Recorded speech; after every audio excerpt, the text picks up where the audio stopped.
For proper working of a transistor, it must be properly biased.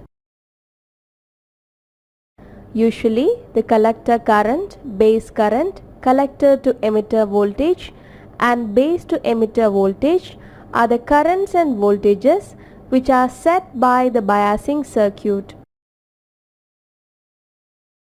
These currents and voltages will help the transistor in amplifying the weak signals.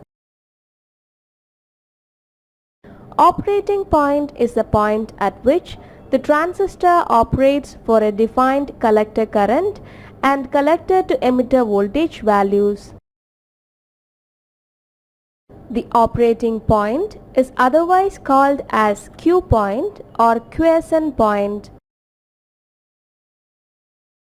This operating point can also be called as DC operating point since the level of voltages and currents are fixed.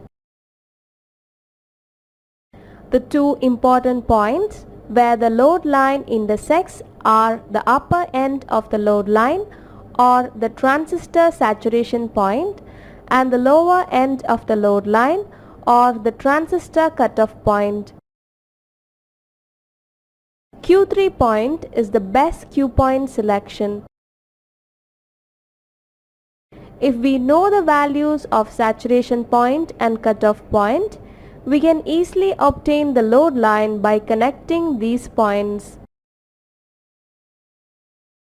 When Q point lies near the cutoff point or saturation point on the load line, it may cause one peak of the output signal to be clipped. If the Q point is located at the center of the load line, we get an undistorted signal at the output.